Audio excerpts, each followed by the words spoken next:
बम्बई मेरी जान एक नया प्रोजेक्ट, एक नया सीरीज़ और एक amazing star cast and of course the director is with us. तो प्लीज़ पहले सबसे तो ये बताइए, क्योंकि ट्रेलर सामने आ गया है, व्यूज़ भी काफ़ी अच्छे आ चुके हैं ट्रेलर को, किस तरह का रिस्पांस मिल रहा है और क्या इसी तरह की उम्मीद रही थी या थोड़ी और ज़्यादा थी? नहीं, उम्मीद तो आई थिंक कुछ ज़्यादा रखते नहीं हैं हम लोग, बिकॉज वो फिर जो निराशा है वो ज़्यादा हमको इम्पैक्ट नहीं करती। But response has been really great, so it's feeling good, it's feeling really good and it's been very positive to us at least. आप बताएं, आप हैं मीडिया में, आप बताएं आपको कैसी लगी trailer? I personally like the trailer. जिस तरह से एक शेड्स आ रहे हैं सर के कैरेक्टर्स के, अविनाश के, कृतिका के, और आपका जो एक डायरेक्शन भी है बहुत ही अमेजिंग लग रहा है। इतने सारे शेड्स हैं इसमें जहाँ सर पुलिस की भूमिका भी निभा रहे हैं। सर आपसे जानना चाहूँगी कि जब आप एक कैरेक्टर प्ले भी करते हैं, क्योंकि जो भी आप कैरेक्टर प्ले करते हैं बहुत ही ज़्यादा आइकॉनिक बन जाता है, सो क्या एक आपका स्ट्रैटा रहता है when it comes to choosing a character? बटन होता है आंसर करना है। कल मैंने काफ़ी पर ज्ञान दे दिया था। हाँ, मैं कोशिश करता हूँ कि मैं इंसानों को पेश करूँ पर्दे पे, ना कि रोल। जैसे आपने कहा, पुलिस ऑफिसर का कोई रोल नहीं होता मेरी ज़िंदगी में। एक इंसान होता है, वो चाहे प्रोफेसर हो या पुलिस ऑफिसर हो, उसमें कोई फ़र्क नहीं पड़ता। इतना ही है कि पुलिस ऑफिसर के बाल लंबे नहीं होने चाहिए। बाकी मैं उस इंसान को मैं पेश करता हूँ। तो उसका वही प्रोसेस है कि आप स्क्रिप्ट के साथ बने रहिए और वो उसको घिसते रहिए, जैसे अलादीन का चिराग होता है, घिसते रहिए, अपने आप वो फॉर्म आपके सामने आ जाएगा। जो इस्माइल है वो आ जाता है। फिर आपका काम है कि आप इस्माइल को अपने अंदर से ढूंढिए और कोशिश करिए कि के मेनन को कम्प्लीटली ख़त्म करें वहाँ पे, और उस किरदार को अपने अंदर से बाहर निकालें। फिर जो उसकी अभिव्यक्ति होगी, मैनिफेस्टेशन, वो सत्य है। तो वो सिंपल सा हिसाब है, वैसे काम करता हूँ। मुश्किल है समझाना, लेकिन उसको अगर प्रैक्टिस में डालो तो शायद काम कर जाए, और यकीनन काम किया है मेरे लिए एटलीस्ट। अविनाश, आपका जो ये कैरेक्टर है दारा का, बहुत ही डिफरेंट शेड्स दिख रहे हैं, मजबूरी दिख रही है, हाईलाइट दिख रहा है कि कैसे वो बंदा ऊपर जा रहा है। कितना डिफ़िकल्ट, कितना सटल, या फिर किस तरह का एक्सपीरियंस रहा था दारा को प्ले करने का? कुछ भी नहीं, सोकर उठा अगले दिन गया सेट पर और बस शुजात सर ने जो बोला वो कर दिया। That's how it was. 4 साल यही किया हम लोगों ने, और उसके बाद अब तैयार है ये आने के लिए। ऑन अ सीरियस नोट, थोड़ा सा आई थिंक 2019, 1 नवंबर 2019 को मैंने एक तस्वीर खींची, सर को भेजी कि सर मैंने मूछें बढ़ानी शुरू कर दी है, वज़न बढ़ाना शुरू कर दिया है।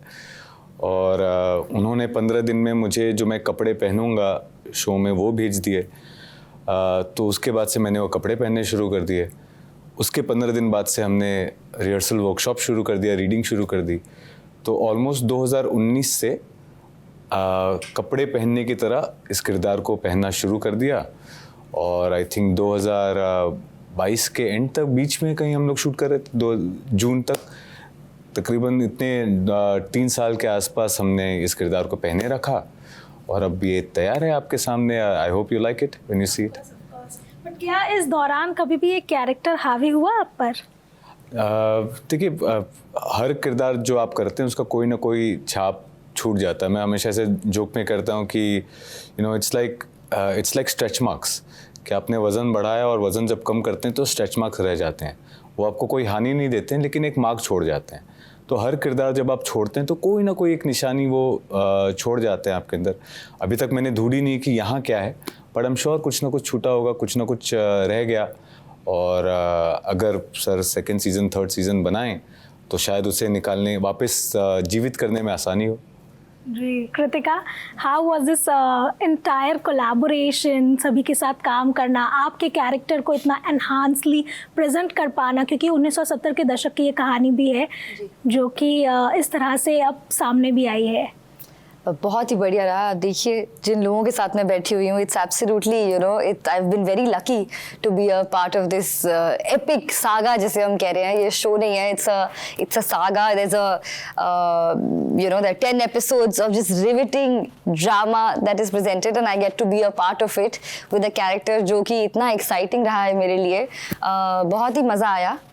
मुझे अविनाश जितना प्रेप टाइम तो नहीं मिला, बट सभी लोग मेरी तरफ इतने अच्छे थे, इतने सपोर्टिव थे, इतने काइंड थे और इतना everybody is so perfect in their own roles that it was very easy for me to join and just be a part of this family.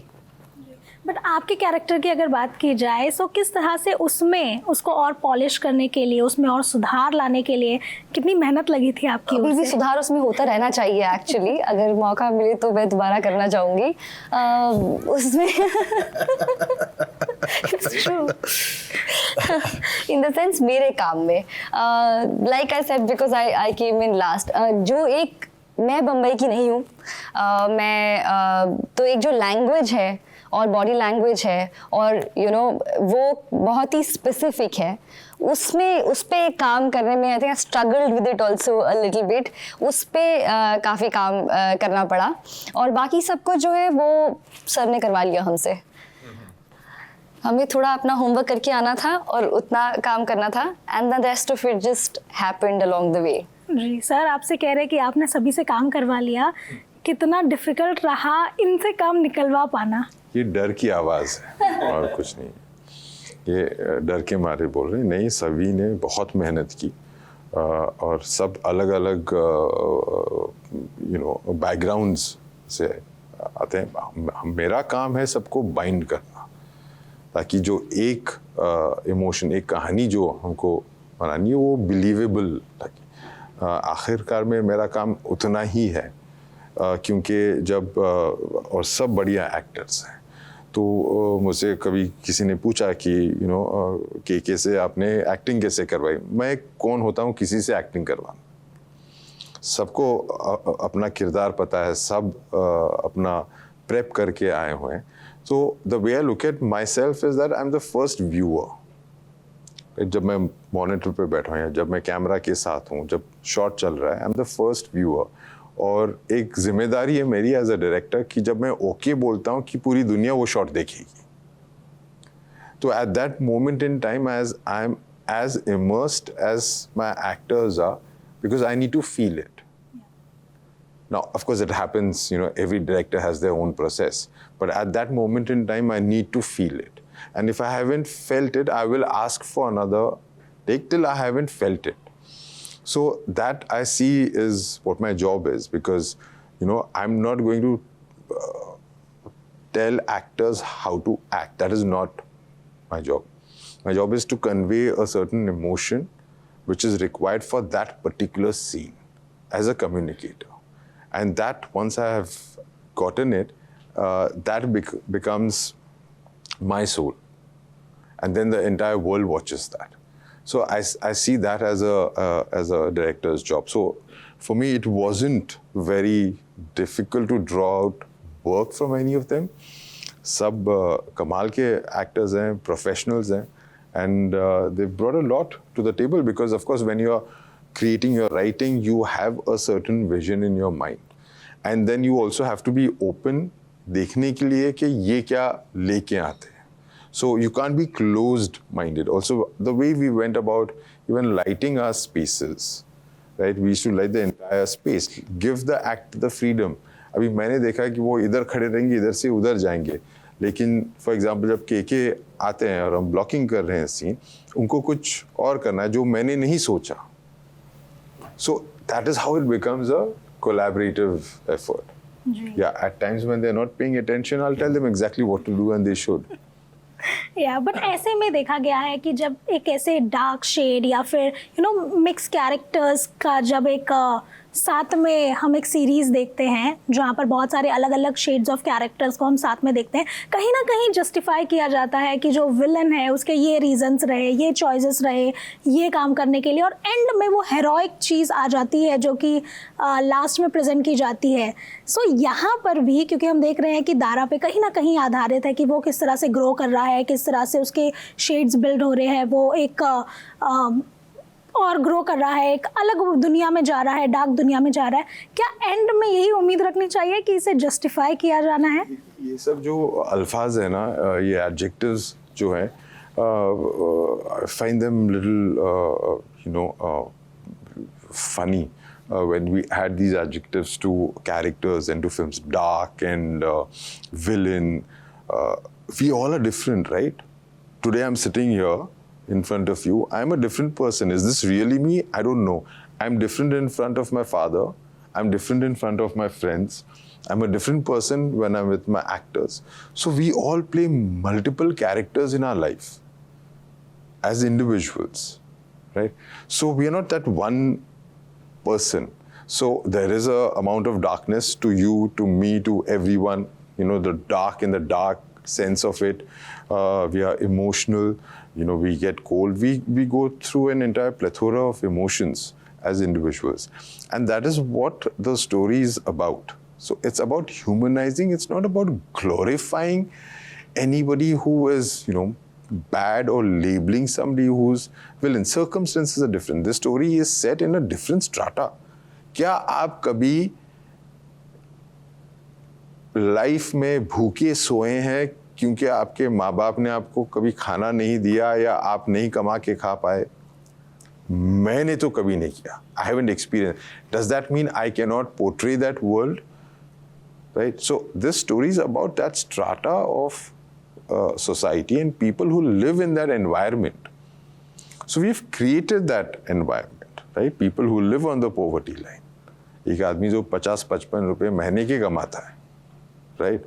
50-55 आज तो कोई वैल्यू है नहीं उसकी, but I'm saying even for the 60s to convert it, $10,000, $15,000, I mean, is what, right? The value of money is really kind of increased because consumerism has really gone high and markets have exploded. So there are many facets to it, right? So it is not about glorifying a bad guy. और जब आप series देखेंगे बहुत बड़ा सबक है इसमें. माँ बाप के लिए, बच्चों के लिए बहुत बड़ा सबक है ये कहानी में. So it is not about glorifying a villain, so to speak. I think there are no villains and everyone is a villain, even in real life. Yeah. I mean, we all have bad thoughts. Yeah. Is there anything जो आप कुछ add करना चाहेंगे के sir? जैसे सुजात ने कहा कि हीरो विलन के मापदंड से देखोगे तो सब गड़बड़ हो जाएगा. अक्सर मैंने देखा है कि लोग कहते हैं कि फिर हीरो की एंट्री हुई है, तो मैं पूछता हूँ फिल्म क्यों बना रहे हो फिर? क्योंकि अगर पहले से ही वो हीरो है, अगर वो पहले से हीरो है तो फिर वो उसकी ज़रूरत क्या है? मतलब कहानी की ज़रूरत ही नहीं. तो क्योंकि आप हीरो तब बनते हो जब आप कोई हीरोइक एक्ट करते हो, कोई चीज़ हीरोइक करते हो, अंत में जाके आप हीरो बनते हो, आप हीरो कहलाते हो. तो वो सारी चीज़ें हैं, तो इसलिए ये टैग्स लगाना ख़तरे से खाली नहीं है. बिकॉज अगर आप उस दायरे से उसी दृष्टिकोण से देखेंगे तब प्रॉब्लम हो जाएगी. तब आपको सिनेमा क्या है, किरदार क्या है, उसके अंदर के जो जितने भी व्यथन हैं वो सारी चीज़ें आपको दिखाई नहीं देगी फिर. तो ज़रूरी है कि आप जब सिनेमा देखें तो सिनेमा की तरह ही देखें. जीवन का एक हिस्सा है और जो क्योंकि हमने पूरा का पूरा शो जो है वो बहुत ही विश्वसनीय तरीके से बना है, तो आप उस चीज़ को निहारें. हाँ, क्योंकि ये थोड़ा प्रॉब्लम है हमारे कंडीशनिंग में. सदियों से हम हीरो विलन को ही देखते आ रहे हैं और वो ढंढाइन फिल्में थोड़ी सी वो गड़बड़ कर जाती है ऑडियंस के दिमाग में. बस उससे हटकर देखेंगे शो तो बेहतर रहेगा. जी, कृतिका, अविनाश कुछ ऐड करना चाहेंगे इसमें? मैं पता नहीं मुझे ये कहना चाहिए नहीं कहना चाहिए, बट इसे जोक की तरह ही लिया जाए. लेकिन शुजात सर शुरू में जब हम ये शो की शूटिंग शुरू कर रहे थे तो उन्होंने मुझसे कहा था दिस इज़ माई कभी खुशी कभी गम. ठीक है, सो अगर वैसी है तो ये सारी बातें जितनी आपने कही, ये सारी की सारी आप परे रख देंगी जब आप ये शो देखेंगी, because it is about the family, it is about these two men who have a certain conflict. They have a relationship of father and son. Yes, one is a gangster, one is a cop.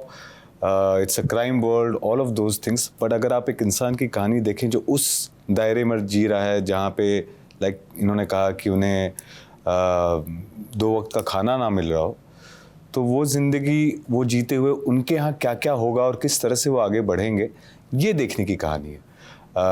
And at the same time her action का एक consequence है जो हमने Shuja sir ने पूरी मतलब he is in short कि ये कॉन्सिक्वेंस जो हैं आपके कैरेक्टर्स फेस करें, इसलिए उन्होंने कहा कि सबक भी है इसमें. सो एक तरीका है देखने का, हम जानते हैं हम सारे लोग इसी तरह से लूजली बात करते हैं इस चीज़ को लेकर, बट ये कहानी थोड़ी अलग है. आप जब देखेंगे तो आपको महसूस होगा. यही स्ट्रेंथ भी है इस शो की, द कॉम्प्लेक्सिटी. इतना ब्लैक एंड वाइट नहीं है, यही लेयर्स, यही complexity of these people and there psychology इस शो को बहुत डिफरेंट बनाती हैं, अमेजिंग बनाती हैं. और अभी हमें मौका मिल रहा है, प्लेटफॉर्म मिल रहा है इस तरह की कहानियाँ कहने का, तो उसका पूरा फ़ायदा उठाना चाहिए. बिल्कुल फ़ायदा बिल्कुल उठाएंगे 14 सितंबर को. Thank you so much for joining with us. Thank you.